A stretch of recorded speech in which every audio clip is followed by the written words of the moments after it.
Hey everyone, this is Pete, and welcome back to Atari A to Z Flashback, a series of short playthroughs of the 150 games that make up Atari Flashback Classics for Nintendo Switch. Today's game is Bowling. This was a 1979 release from Atari, developed by Larry Kaplan. And you may recall from some of the previous stuff we've looked at in the last couple of weeks that Larry Kaplan was one of the developers who left Atari late in 1979 in protest at the company's policy not to credit its programmers and designers.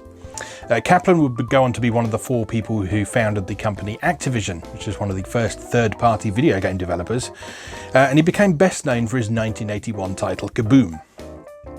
We're more concerned with bowling today though. This is a simple adaptation of the sport for one or two players, and much like in Atari's other early sporting games that we've previously seen, such as the arcade titles Pool Shark and Atari Baseball, a properly realised physics engine is sort of eschewed in favour of the ability to actually change the ball's direction in mid-flight, as it were, or mid-roll in this case.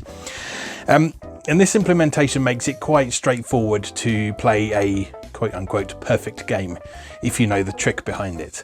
But obviously if you don't know the trick behind it, then, well, you know, you've still got a bit to learn. And there is a game mode where you can't actually control the trajectory of the ball at all. You just throw it and hope, basically. Our old friends Video Magazine again called this an enjoyable version of a sport that is perfectly suited to the video arcade format. So let's take a look and see if that still applies today. Let's go play bowling. Okay, here we are once again with Atari Flashback Classics. Today having a look at bowling. Probably not going to be a huge amount to say about this one, but let's have a look at the documentation. As always, we have the lovely 70s Atari watercolour artwork on the front there, featuring a formidable moustache there. It seems to be Tom Selleck doing some bowling. Good for him. Alright, here we are. Use your joystick controllers with this Atari game program.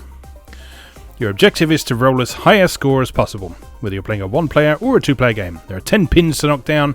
You have 2 tries or rolls to knock down the pins each time you're up. Each game consists of 10 frames or turns, so if you've never played bowling before, that is how you play bowling. If you succeed in knocking down all the pins on your first roll, it's called a strike. A strike is marked with an X on the TV screen. If you leave pins standing but pick them up on your second try, it's called a spare. Spares are marked with a slash on the screen. An open frame occurs when you fail to knock down all 10 pins in 2 rolls. Open frames are indicated with a straight horizontal line on the screen.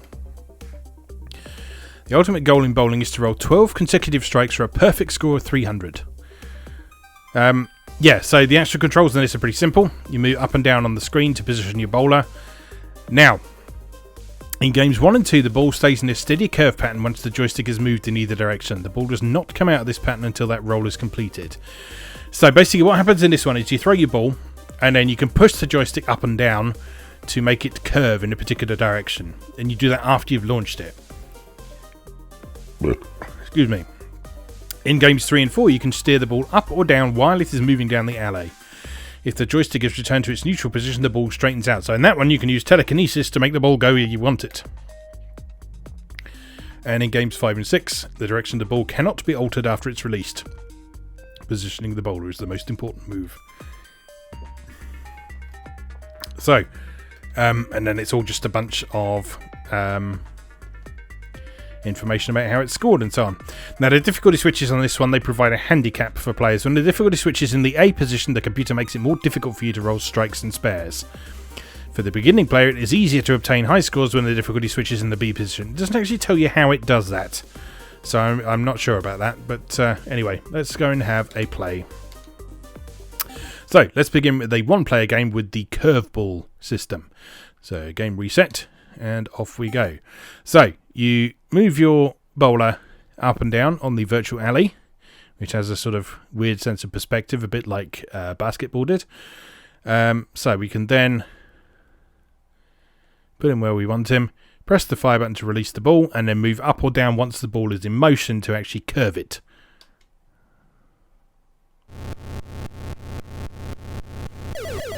And there we go.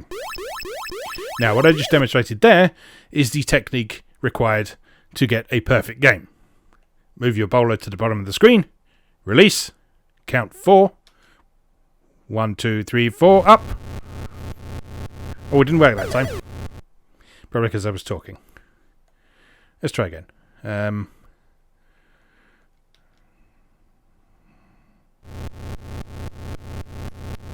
Oh, it's not going to be a perfect game. I'll see if I can do it again, though. So basically what you do is release the ball, count 4 of the sound, and then push up.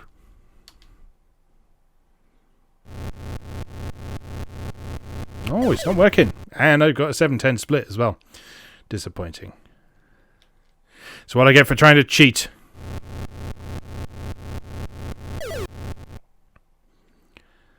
It's not going brilliantly.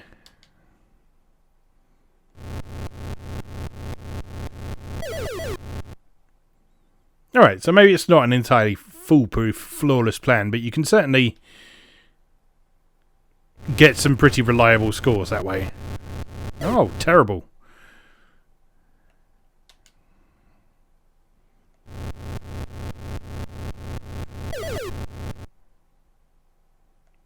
Surely I can get that one. Watch this.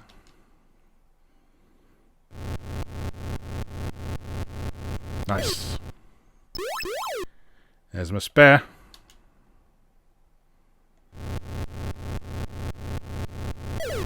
Oh no. I knew if I did it first time I'd never be able to do it ever again. But that's probably for the best, isn't it? Wouldn't want it to be too easy now, would we?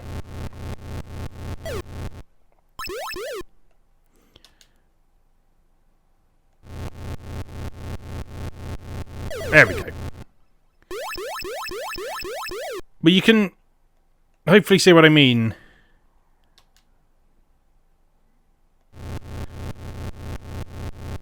By the fact that the physics engine in this is a bit flawed, should we say, or non-existent, if we're being a little bit more truthful. But, I mean, everyone who plays this is on a level playing field. If you play this with a friend, as long as they are familiar with how the game works, everyone is on the same level. So everyone has the same tools available to them to be able to win. It's just a case of being able to successfully apply that knowledge.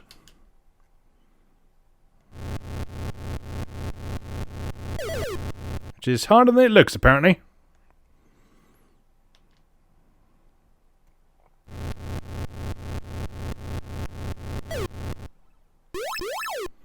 Okay, on to the 10th and final frame.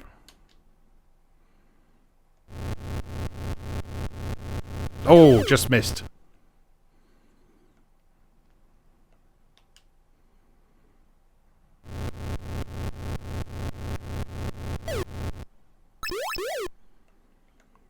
And because I got a spare there, we can carry on. Oh no! That was much too early. There we go. Okay, so that's the Curveball game. Now, if we move on to game number 3, you now have a completely steerable ball. Now this is ridiculous. Observe. Wee, woo, wee, wibbly wobbly ball. I don't know if that actually makes it any easier. But it does mean you can sort of course correct, as it were.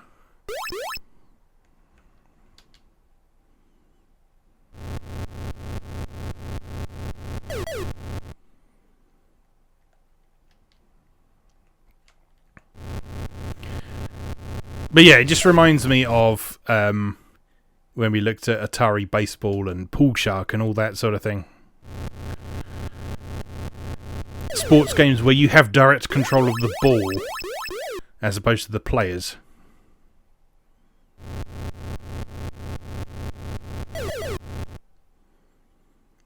And it's sort of an unthinkable idea today. But it was accepted as perfectly normal, just that's the way you'd have to do it in games at the time. And again, like I say, as long as everyone who is playing the game is aware of the rules and the mechanics, even if they don't make a lot of sense when compared to, you know, reality, then, well, that's all fine, isn't it? Probably.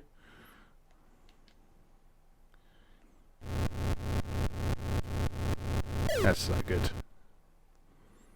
So there is a certain amount of physics in this. So saying the physics engine is non-existent probably isn't fair, because if you look, when we hit the pins, they do fly off in different directions according to where you hit them and so on. So there is a certain amount of physics going on.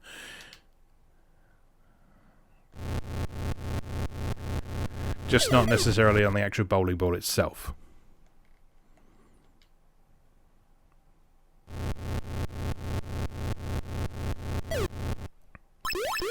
So this is one of those games that it's probably not one that I would spend a lot of time revisiting. But it's a nice simple game that you can get out when you've got friends over. You just want a nice simple two-player game for maybe for people who don't play a lot of video games. Because in this, all you have to do, move up and down, press the button. That's all you need to do. Okay, so that is the steerable ball variant. And then finally, we have the straight ball version, where you have no control over it after you've released it at all. So in this one, you just press the button and hope. Not a bad effort.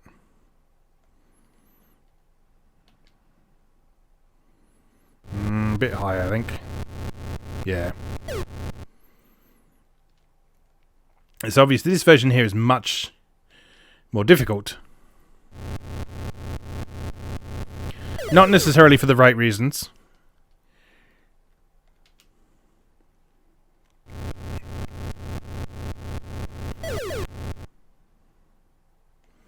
Don't actually know if it is possible to reliably score a strike in this mode. Just because you can't get that curve on it.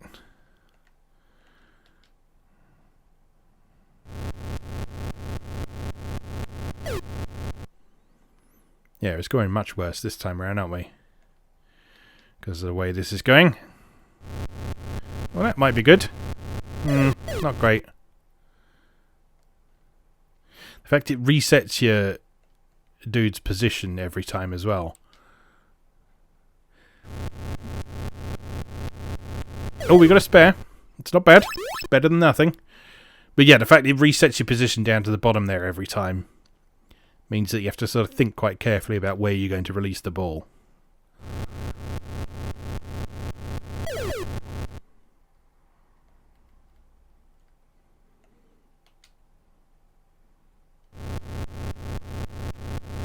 Oh, another spare.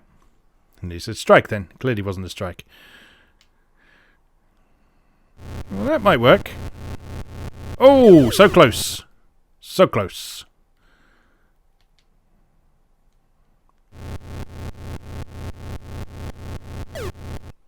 Okay, I'm getting it. Gradually. I say, I just can't see how you can get the angle required to get a strike in this mode. Maybe it really isn't possible, and that's just this particular mode's way of balancing things out.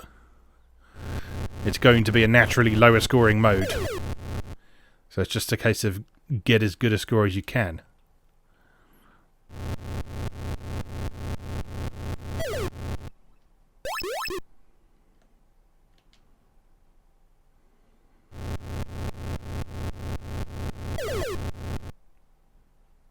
Pretty reliably leaving those two behind. And we've got over 100. I consider that a victory of sorts.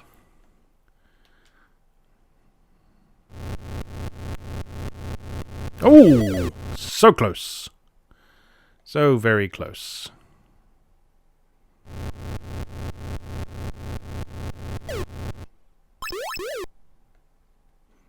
And one more.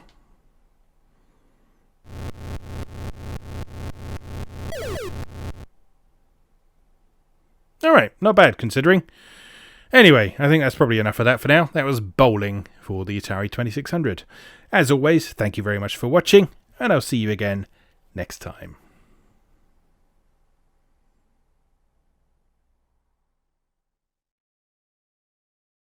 Thanks for watching.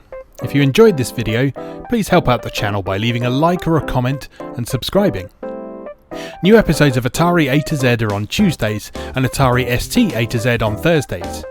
Check out atariatoz.wordpress.com for a full archive. Do please also check out my other projects moegamer.net, where I explore Japanese and Japanese-inspired games from yesterday and today, and videopackgames.wordpress.com, which aims to catalogue the small but well-formed library of the Philips G7000 Videopack computer, also known as the Magnavox Odyssey 2. You can also support my work on Patreon or buy me a coffee.